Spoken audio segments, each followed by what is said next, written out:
It is my 70th birthday. The table is full, but the warmth I imagined is absent. Candles flicker on the cake, yet no one dares meet my eyes. My daughter, who has barely spoken to me in 3 years, rises from her chair with a glass of wine in hand. I try to steady my breath. The scent of the roasted duck fills the dining room, but to me it feels hollow, tasteless. Her gift box sits before me, small, neatly wrapped with golden ribbon. For a moment, I dare to hope. My late wife's handwriting still lingers in my memory, the way she used to curl the edges of high in my name. I look for something like that here, a trace of love. But the tag carries only a cold signature from Clara. No dad, no warmth, just my name detached. When I open the box, my hands tremble. Inside is nothing but a folded scrap of paper. I unfold it, and in my daughter's handwriting, cruelly familiar, are the words, "You have nothing left. Accept it." My chest tightens. The laughter of her husband from the far end of the table cuts like glass. The guests exchange uneasy glances. My grandson stares at the floor. 3 years of silence stretch between us, heavier than the decades I spent raising her. She once clung to me as a child, begging me never to leave her side. Now, on the day that should have been mine, she erases me with a sentence. A sudden dizziness grips me. I clutch the edge of the chair, feeling the frailty of my heart. The doctor's warning echoes, "Avoid heavy stress, your heart won't take it."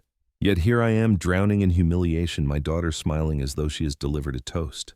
I feel the weight of betrayal, heavier than any illness, but deep inside my mind flashes to an old memory, a wooden drawer in my study, a key taped beneath it, and the faint smell of my wife's perfume when she last touched it. She had hidden something for me, something that could still change everything. I steady my voice and force a faint smile, though my chest feels crushed.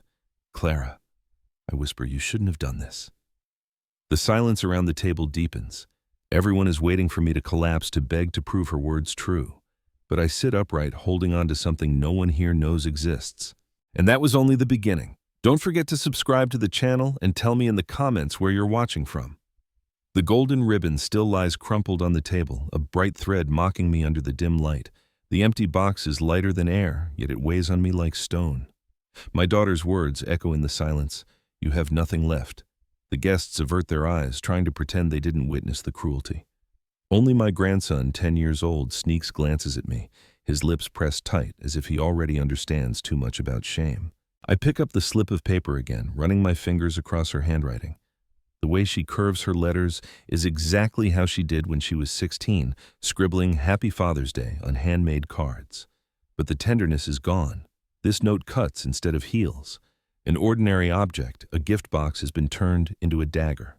I fold the note carefully and slip it into my jacket pocket. My late wife once told me, "Keep every word she writes you, even the harsh ones. Someday, they may speak louder than her voice." Back then, I didn't understand. Tonight, those words come back with haunting clarity.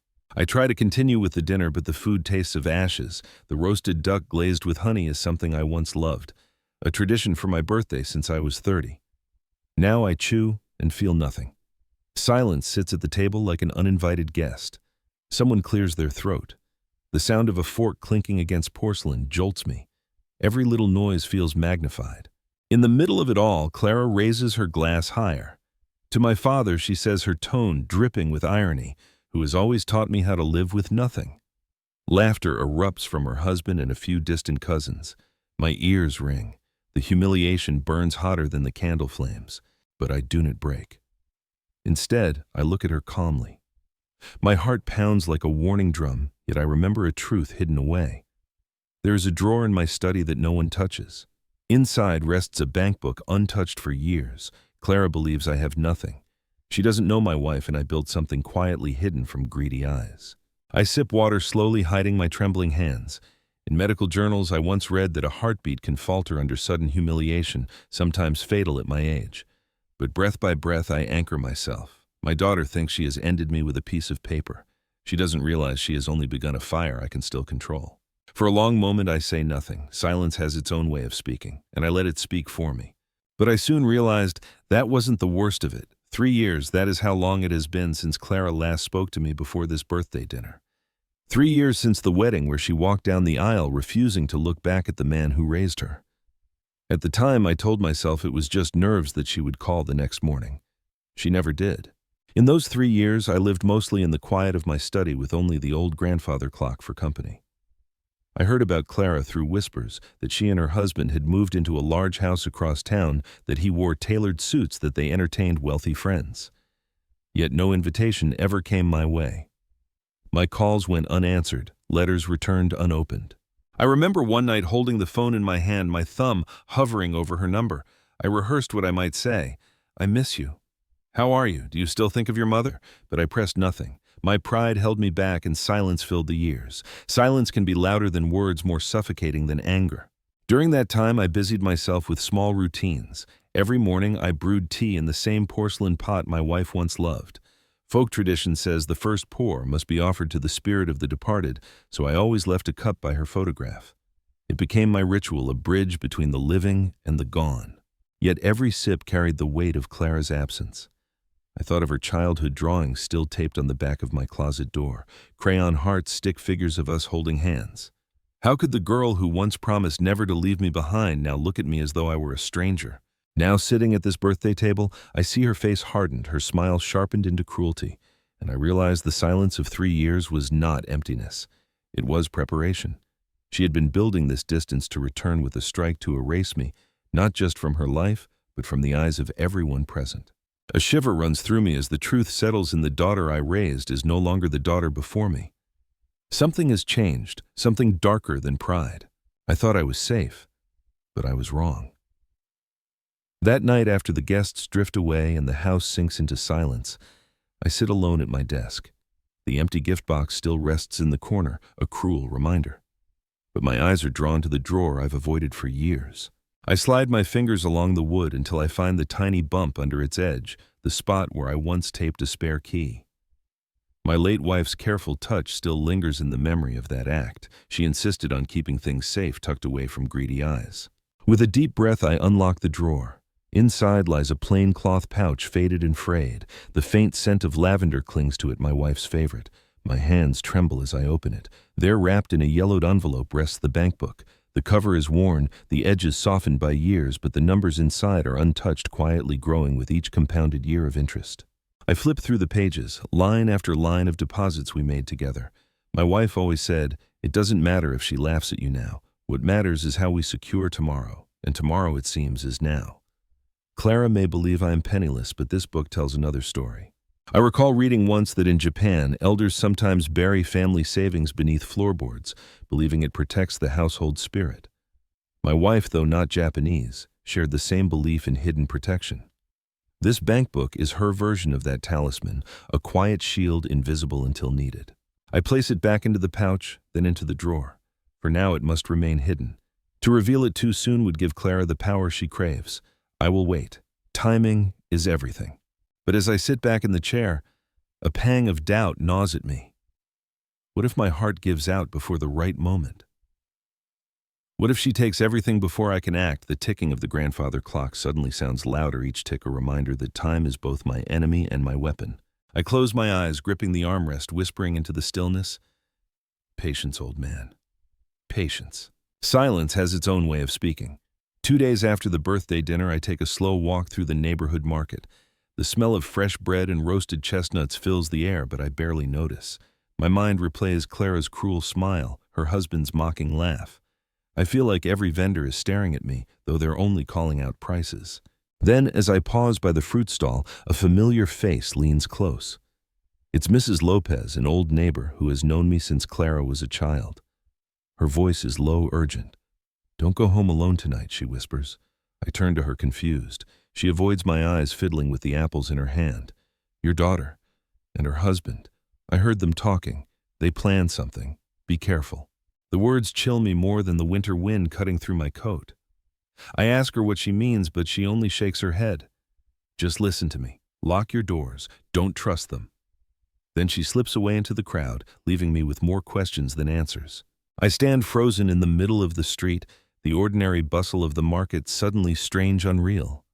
The sound of a street violin drifts by, a melancholy tune. My wife once loved that piece, a personal trace in a public place, as though she herself is warning me. I carry the fruit home, my heart heavy. Could Clara truly plan something beyond humiliation? Could blood betray blood that way? Yet the memory of her cold eyes at the dinner table tells me yes. Back in my study, I open the drawer again and touch the pouch holding the bank book. My fingers linger there as if drawing strength from it. If they are plotting, this book is both shield and sword, but for now it must remain hidden. I sit in silence, the weight of Mrs. Lopez's whisper pressing against my chest. Silence, I realize, has its own way of speaking, and it just warned me louder than words ever could. But I soon realized that wasn't the worst of it. The warning from Mrs. Lopez lingers in my mind, but nothing prepares me for what happens the following Sunday. Clara invites several relatives for a family lunch at her new house. Against my better judgment, I go, part of me hoping she might soften, part of me wanting to see what her intentions truly are. The dining room is grand with crystal glasses and a chandelier brighter than the sun. Yet the air is cold, colder than any winter. As soon as I sit, Clara looks me up and down, her eyes settling on my old jacket. Dad still wears that, she says loudly, making sure everyone hears. I told him to buy new clothes, but he can't afford them. Laughter ripples across the table. My nephew smirks. Her husband leans back smug. Maybe we should start a fund for you, he adds, sipping his wine. My ears burn, but I stay still. On my plate lies a slice of roast beef, perfectly seasoned, yet it tastes of nothing. I chew slowly, forcing my jaw to move, while inside my chest my heart drums. Medical studies say humiliation in old age can trigger depression faster than illness. I believe it now. The shame seeps into my bones like poison. Then Clara raises her glass again. Let's be honest, she says, voice sharp as a blade. Dad has nothing left. No house worth keeping, no money, no future. We're the ones supporting him now. Gasps ripple from some cousins, but most stay silent, afraid to contradict her. I glance at my grandson, who sits at the far end. His cheeks are flushed, his small fists clenched. He doesn't laugh. He doesn't look away. That gives me a spark of strength. I wipe my mouth with the napkin, fold it neatly, and place it by my plate. Then I smile, faint but steady. Silence stretches across the table as they wait for me to explode, to argue, to prove my weakness. But I give them nothing. Because deep inside, I know something they don't. The hidden bank book in my drawer, the one that holds years of quiet sacrifice. Their laughter cannot erase what is written in those pages. Still, as Clara's mocking words echo, a shiver of unease grips me. If humiliation is only the beginning, what comes next may cut even deeper. I thought I was safe, but I was wrong. That night, back in my quiet house, I sit by the grandfather clock, its pendulum swinging like a metronome for my thoughts. I am exhausted from Clara's cruel performance at lunch, but sleep won't come. I pour myself a small glass of warm milk the way my wife once made it for me, hoping it will calm my nerves. The phone rings. At first, I think I imagine it, who would call me this late. The sound is sharp and the silence unsettling. I pick it up, and before I can speak, a voice whispers on the other end. Be careful, they want more than humiliation. The line crackles. My heart leaps. Who is this, I ask, but the voice doesn't answer. Instead, I hear a click. The call ends. I stare at the receiver, the dial tone humming like a warning siren. My hand trembles as I set the phone down. Could it have been Mrs. Lopez again? Or someone else who overheard Clara and her husband? Whoever it was, their words gnaw at me, more than humiliation. I walk to the study, open the drawer, and touch the pouch that hides the bank book. The fabric is warm under my fingers, almost alive, as if it carries my wife's presence. I remember her voice. If the world turns against you, let this book remind you of what we built together. Outside, the night is unusually still. Even the stray dogs in the alley are silent. My breath fogs the window as I lean against it, staring at the street lamp's weak glow. Silence has its own way of speaking, and tonight it screams danger. I sit back down, my pulse racing. Should I call the police, or would they laugh at an old man frightened by a phone call? Instead, I pour another glass of milk, forcing myself to breathe. But deep inside, a seed of dread has been planted, and I know that this call, however brief, is not the last. But I soon realized that wasn't the worst of it. The following week, I attend a small family gathering at my cousin's house. The living room is filled with chatter, but beneath the surface, I sense currents shifting against me. I sit quietly in the corner, pretending to be absorbed in the family photo albums stacked on the coffee table. In truth, I am listening, watching. When I glance up, I notice how some relatives avoid my gaze altogether. They laugh with Clara lean close to her husband and nod eagerly at their every word. These same people once came to me for help with tuition, for small loans, for a roof to sleep under. Now, they don't even offer me a polite hello. It stings, but I keep my face still. In psychology articles I once read, it is said that humiliation doesn't always come from enemies. It cuts deeper when it comes from those who were once grateful. Tonight I feel that truth like a knife. At the far side of the room, Clara sits with her husband. She whispers something in his ear and he chuckles. My ears catch only fragments. Property transfer soon. My stomach tightens. The words may be innocent to others, but I know their meaning. They are circling closer like vultures waiting for weakness. I take a sip of tea, holding the cup steady, though my hand trembles slightly. A Chinese folk belief says that when tea leaves clump together at the bottom, it foretells conflict in the household. I look into my cup and the leaves gather in a dark knot. A chill runs down my spine. I say nothing. I make no scene, but I watch each movement, each glance carefully. My silence is not weakness, it is preparation. I let them believe I am fragile, irrelevant. Meanwhile, the bank book waits quietly in its drawer, the truth they will not see coming. The chatter swells again, laughter bouncing off the walls, but to me it all sounds hollow. I set down my cup, the porcelain clicking softly on the saucer, a sound lost in the noise, and I remind myself silence has its own way of speaking. I thought I was safe, but I was wrong. 2 mornings later I hear a knock at my door, not the hurried knock of a neighbor, nor the heavy pound of a stranger. This is precise, deliberate. I open the door and find a man in a dark suit standing on my porch, leather briefcase in hand. Mr. Alvarez, he asks. His voice is calm, professional. I'm Attorney Ramos. I represent certain interests connected to your daughter. The mention of Clara stiffens my spine. I invite him in, motioning to the living room. He sits crossing one leg neatly over the other and opens his case. Papers slide out in crisp order, the scent of fresh ink rising faintly. These documents, he explains, are related to the transfer of your property. Your daughter believes it would be best if the ownership were consolidated under her name for management purposes. His words are polite, but his eyes are sharp, probing. I take the papers, my hand steady, despite the storm building inside me. Each sheet is a silent assault transfer of title relinquishment, of rights authorization of power. Clara wants everything signed away. I remember reading once that in old Spanish custom, elders would hide the true deed of land under a family altar, believing it sacred and untouchable. My wife often told me such stories, smiling as she polished the wooden crucifix in our home. Perhaps she believed in them too. I place the papers back on the table. Tell my daughter, I say evenly, that I'll review these with my own counsel. The lawyer's lips press into a thin line. Of course, he replies, though his tone suggests disappointment. He gathers his documents, bows slightly, and leaves. The moment the door closes, I exhale. My chest feels heavy, my heart tapping a warning rhythm. The bank book in my drawer suddenly feels like more than hidden wealth. It feels like a weapon I may soon be forced to wield. As I sink into my chair, the grandfather clock ticks behind me, each swing of the pendulum marking the narrowing gap between their schemes and my revelation. But I soon realized that wasn't the worst of it. That evening, I retreat to my study, the only room in this house that still feels like mine. The smell of old paper and polished wood greets me as I shut the door behind me. My eyes fall on the drawer, the one that holds my secret. I slide my chair closer and pull the handle. It resists, as it always does, until the old lock clicks open. Inside, beneath faded receipts and an old fountain pen, lies the cloth pouch. My hand hovers above it, but before touching it, I notice something else. A slip of paper yellowed by time is wedged between the drawer and the frame. I tug it free. It is a note in my late wife's handwriting. The sight of her loops and flourishes steals my breath. The ink has faded, but the message is clear. Keep this safe. One day it will speak for you when you cannot. I press the paper to my chest. Her words feel alive, as though she is here in the room whispering. I remember how she once tied lavender sachets to every drawer, believing the scent would protect the house from envy. A folk habit perhaps, but one that now feels like a shield stronger than locks. Carefully I open the pouch and let the bank book rest in my hands. I flip through the pages, watching the numbers grow, line by line. Each deposit carries a memory, the years we saved from modest wages, the sacrifices made to give Clara opportunities, the nights we went without so she could study abroad.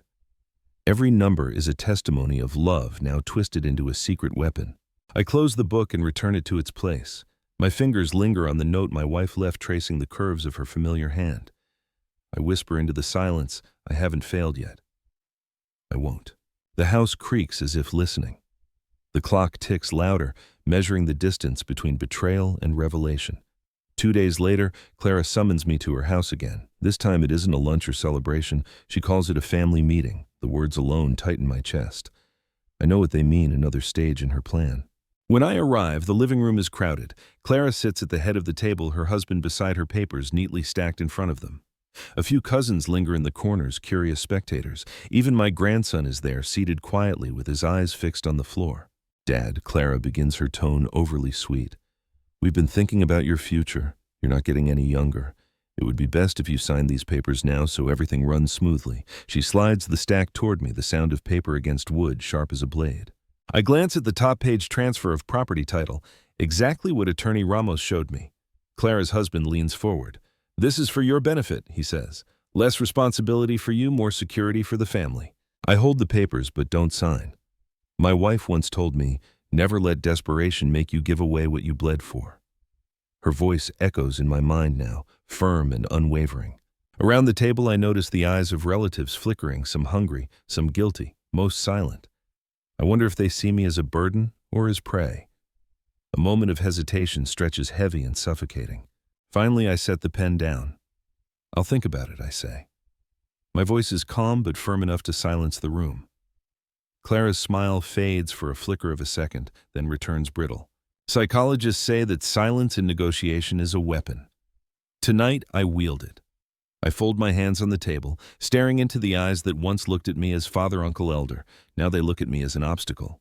For a brief second, I think I've regained control, but then Clara leans back and says coldly, "If you won't sign willingly, we'll find another way."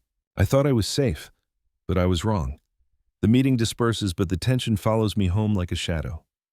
Later that evening, as I sit by the window with a cup of tea, I replay every word Clara said. Her threat lingers, but something else unsettles me more, a small detail almost lost in the noise. Earlier, as she whispered to her husband, I caught a fragment.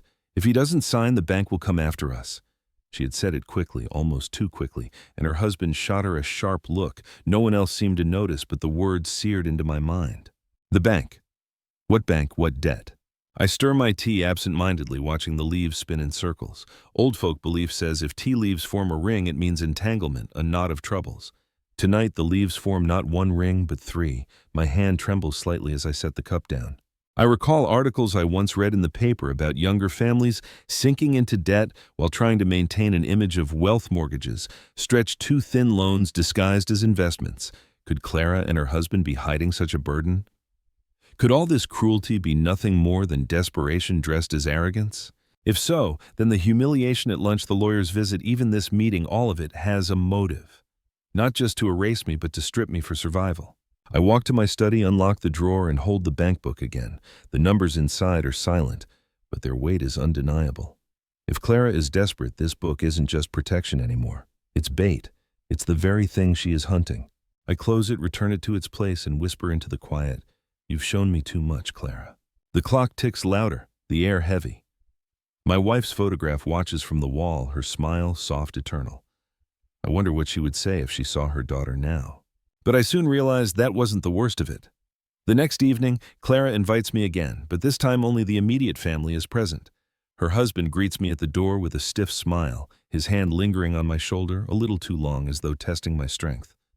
I step inside, the air heavy with something unspoken. We sit at the table. No food is served, no laughter, no small talk, just silence. Clara folds her hands neatly in front of her, staring at me with that same practiced smile. My grandson shifts uncomfortably beside her, his small foot tapping against the chair leg, the only sound in the room. I clear my throat, but no one responds. The silence presses down like a weight, suffocating. In psychology, they say silence in a group can be used as pressure, a way to force someone into compliance. I feel that tactic at play here, subtle but sharp. Finally, Clara speaks. "Dad," she says, her voice calm but edged with steel. "You should know what's best for everyone. If you love this family, you'll sign the papers." Her husband nods in agreement, not even bothering to hide his impatience. I glance at my grandson. He looks at me, then at his parents, then back at me. There's fear in his eyes, but also something else, a plea. I wonder if he senses more than he can say. Children often see truths adults bury. The room grows colder. I can hear the faint hum of the refrigerator, the creak of the ceiling fan.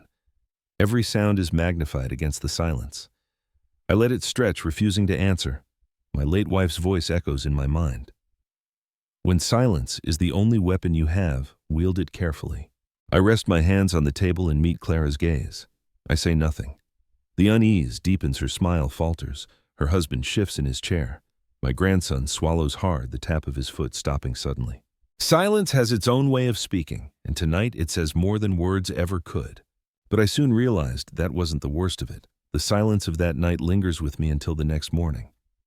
I try to distract myself with routine sweeping the porch, feeding the stray cat that visits my garden, but the unease clings like a shadow. Around noon, there's another knock on my door.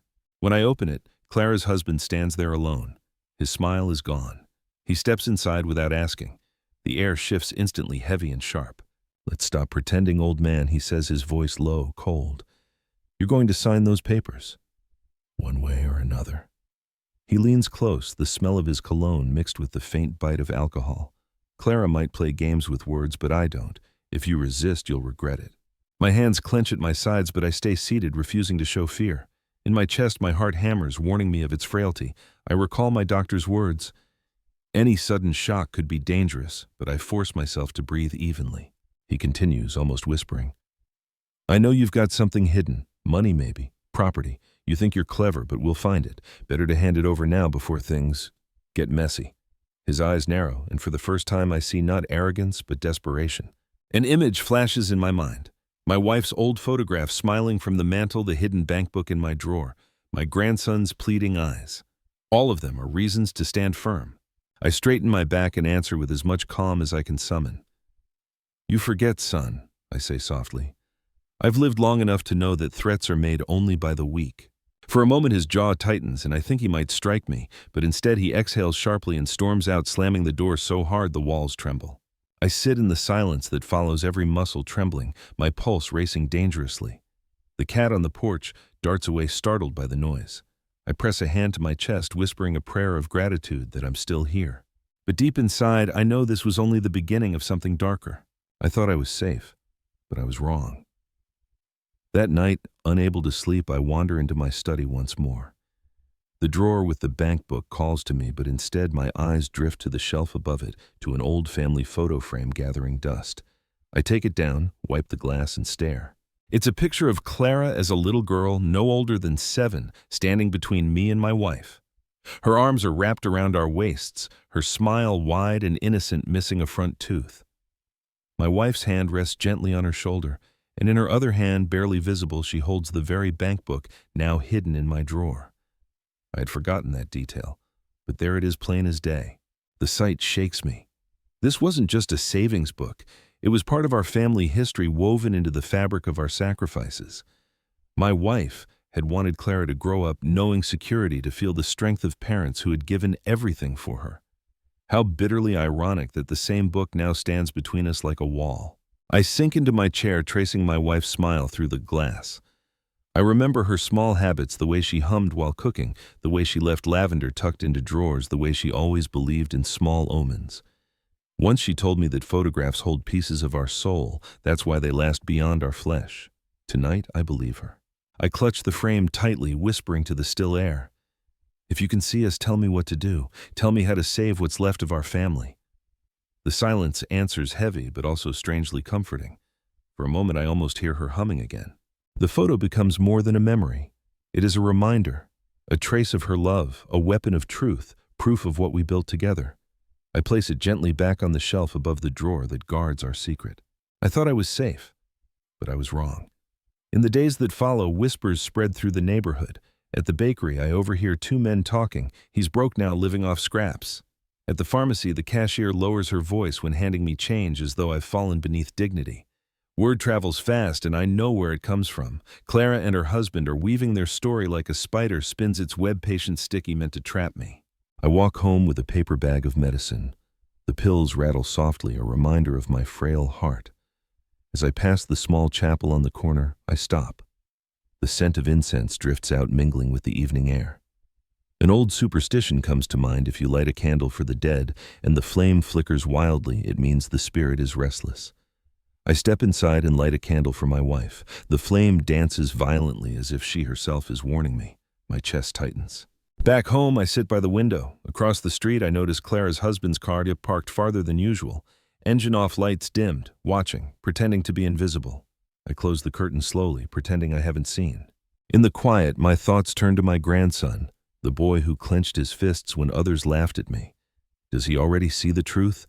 Or will Clara's poison turn him against me too? The thought twists my gut more than any insult. That night, the phone rings again. A different voice, this time younger, hurried. They won't stop, the caller says before hanging up. No name, no explanation, just another shadow in the dark.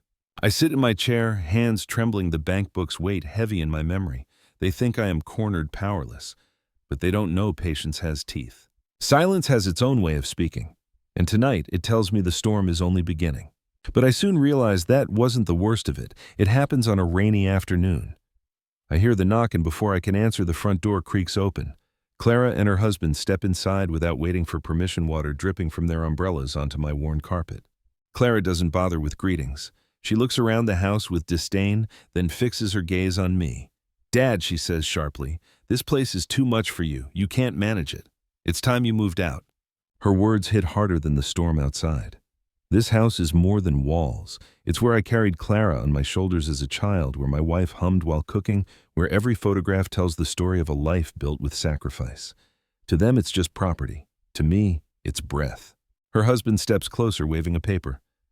"We've arranged everything. A smaller apartment is ready for you. Sign this and we'll handle the rest." His tone is final, like a judge delivering a sentence. I sit in my chair, gripping the armrests. My heart pounds, warning me of its limits. I glance at the mantel where my wife's photo rests, her eyes steady, her smile eternal. She seems to be telling me, "Don't give in." "I'm not leaving," I say softly but firmly. Clara slams her hand on the table. "Why are you being so difficult? You have nothing left. Nothing. This house is wasted on you." Her voice cracks slightly, betraying frustration or perhaps desperation. I stay silent, but inside me something breaks. For years I bore her distance, her coldness, her cruelty. But this attempt to strip me of the last sanctuary I have is the line. I rise slowly, the weight of 70 years pressing on my bones, yet my back straightens. This house, I tell her, is mine. Your mother's, not yours to take. My voice shakes, but not from fear, from the force of conviction. Clara stares, stunned by my defiance. Her husband scoffs, mutters something under his breath, and pulls her toward the door. The slam echoes like thunder. Alone again, I sink back into the chair, trembling. My heart races, my chest tight. I reach into the drawer, press my hand against the bank book, and whisper, "Not yet, but soon." I thought I was safe, but I was wrong. The storm passes, but its echo lingers inside me. The next morning, as I sit on the porch, watching the street glisten with rain, an old friend approaches. It is Manuel, a neighbor I have known for decades, carrying a worn leather satchel. His eyes dart nervously as if he doesn't want to be seen. "Can we talk inside?" he asks. We sit in the living room, the air heavy with unspoken words. From his satchel, Manuel pulls out a sealed envelope. Its paper yellowed, the handwriting on the front, unmistakable, my wife's. My breath catches. He sets it gently in my hands. "She gave this to me years ago," Manuel explains, voice low. "Said to keep it safe until the day you needed it most. Last night I heard what your daughter said in the market. I think the time has come." My hands tremble as I break the seal. Inside is a letter written in the graceful loops I have traced in memory countless times. If you are reading this, it means Clara has lost her way. Do not despair. Remember, the bank book is more than savings, it is proof. Use it when they try to erase you. A folded slip falls out, a photocopy of a receipt from the bank bearing both our names. The date is more than 15 years old, but the ink remains sharp. My wife had left behind not just savings, but evidence, undeniable proof of what we built together. I clutched the letter to my chest, tears burning my eyes. For years I thought I was alone in this fight, but even from the grave she stands beside me. Her foresight, her quiet strength has given me a weapon Clara cannot anticipate. Outside, a church bell tolls in the distance, solemn and steady. Folklore says, when a bell rings without a funeral, it is a call for the living to awaken. I hear it now, as if meant for me. I place the envelope inside the drawer with the bank book, sealing the past and the present together. My wife's voice echoes through the silence. When the time comes, speak without fear. And I know that time is near, but I soon realized that wasn't the worst of it. The following Sunday, Clara calls again. This time she insists the entire family must come together. Her tone is not a request, but a command. My chest tightens, but I agree. Something inside tells me the moment my wife prepared me for has arrived. The living room of Clara's house buzzes with chatter when I arrive. Cousins, uncles, distant relatives, more people than I expected. Plates of food line the table, but no one eats. The air is heavy waiting. Clara stands tall at the center, her husband at her side, a folder of papers clutched in his hand. Today, she announces, we settle everything. Dad is too old to manage his affairs. For the good of the family, he'll sign and we'll take care of him. Her words ripple through the crowd, drawing nods from some, uneasy glances from others. I sit quietly, my hands resting on the armrests of my chair. The grandfather clock in the corner ticks louder than usual, though it isn't mine. Each second feels like a drumbeat marching me toward confrontation. Then Clara gestures toward me, her voice sharp. Dad, tell them. Tell everyone you agree. Don't make this harder than it needs to be. Her husband opens the folder, sliding the papers across the table for all to see. My eyes sweep the room. Some relatives look hungry, their eyes glinting with greed. Others avoid my gaze, ashamed but unwilling to speak. And then I notice my grandson, small fists clenched at his sides, his lips trembling as if he wants to shout but cannot. That sight alone strengthens me. I lean forward, my palms flat on the table. My voice is calm, steady, but it cuts through the murmur like a blade. If we are to settle everything, then let us do it properly, with everyone here as witness. A hush falls. Even Clara's husband hesitates. My silence over the past months has been mistaken for weakness, but now it bends the air in the room. In folk tales, it's said that when the elder speaks last at a gathering, his words bind the outcome like fate. I feel that truth in my bones tonight. The room waits. My wife's letter burns like a hidden flame in my pocket, the bank book heavier than stone in my drawer at home. Soon I will bring them both into the light. But I soon realize that wasn't the worst of it. I rise slowly, the chatter fading into silence as all eyes turn to me. The papers Clara pushed forward rest between us, their edges sharp, their ink ready to erase my name. I ignore them. Instead, I reach into my coat pocket and pull out a small cloth pouch. Gasps ripple through the room. No one expected me to bring anything. I set it on the table, untie the faded string, and slide out the old bank book. Its cover is worn, its pages yellowed, yet it radiates a weight far greater than the thin stack of papers beside it. My hands do not tremble. For the first time in months, they are steady. This, I say, my voice firm, is the truth of what your mother and I built. I open the book, turning the pages slowly so that the numbers can be seen. Line after line of deposits, years of sacrifice recorded in ink. My wife's handwriting in the margins of the earliest entries, neat and tender. The room stiffens. Clara's face drains of color. Her husband leans forward, eyes wide, his practiced arrogance cracking. A cousin whispers, "Is that real?" Another relative shifts uncomfortably, their earlier eagerness faltering. I place a second object on the table. The letter Manuel returned to me, my wife's handwriting flowing across the page. I read aloud her words. If you are reading this, it means Clara has lost her way. Do not despair. Remember, the bank book is more than savings. It is proof. Use it when they try to erase you. A hush falls so heavy it feels like the walls themselves lean closer. For years, I stayed silent. For months, I endured humiliation. Tonight, I reveal what they never expected. Clara stares at the bank book, frozen. Her lips part, but no words come. My grandson's eyes glisten with something between pride and relief. I close the book gently like a judge closing a case. The sound echoes through the silence. Her face turns pale. But I soon realize that wasn't the worst of it. Clara's lips tremble as she stares at the bank book, the color draining from her cheeks. Her confident posture collapses, shoulders slumping, as though the weight of every lie presses down at once. The room is silent, except for the tick of the wall clock and the faint sound of my grandson's chair creaking as he leans forward. You had this all along," she whispers. Her husband snatches at the book, but I pull it back firmly, pressing my palm flat against its cover. His eyes burn with frustration, but for the first time he does not laugh. Around us, relatives murmur. One aunt covers her mouth in shock. Another cousin shakes his head, muttering, "All those years and we thought he had nothing." The tide in the room shifts like a current, reversing the pity, the disdain turning into something else, respect, fear. Perhaps both. I open the book once more, turning to a page near the back. The numbers are undeniable, the balance staggering compared to the poverty they painted me into. Clara's eyes widen and she presses a hand to her chest, her breathing quickening. For a moment I fear she might faint. You told everyone I was worthless, I say quietly, my voice steady as a blade. You built your story on humiliation, but humiliation cannot erase truth. My grandson's small voice breaks the silence. I knew you weren't poor, Grandpa. His words pierce me deeper than any betrayal, and for a moment my heart softens. He had seen through the lies even when no one else did. Clara lowers her gaze, unable to meet my eyes. Her husband shifts uncomfortably, his jaw tight, his fists clenched at his sides. The room feels like a courtroom, and I, the old man they thought powerless, have become the judge. Still, I know this victory is fragile. A pale face does not mean surrender. It only means they have been forced to recalculate, and desperate people cornered are capable of darker things. I thought I was safe, but I was wrong. The gathering breaks apart in uneasy silence. Relatives who once joined Clara in mocking me now avoid her eyes. Some approach me with hesitant smiles, suddenly remembering old debts of gratitude. Others slip away quickly, ashamed of their silence when I was humiliated. Clara excuses herself, face pale, lips pressed tight. Her husband follows close behind, muttering under his breath. Their confidence has cracked, but not shattered. I know the look in their eyes. It is not defeat, but calculation. They will try again. Back at my house, I sit alone in the study, the bank book resting on the desk. I should feel triumphant, but the victory tastes bitter. The very family I once lived for now sees me not as father, uncle, or grandfather, but as a vault of numbers.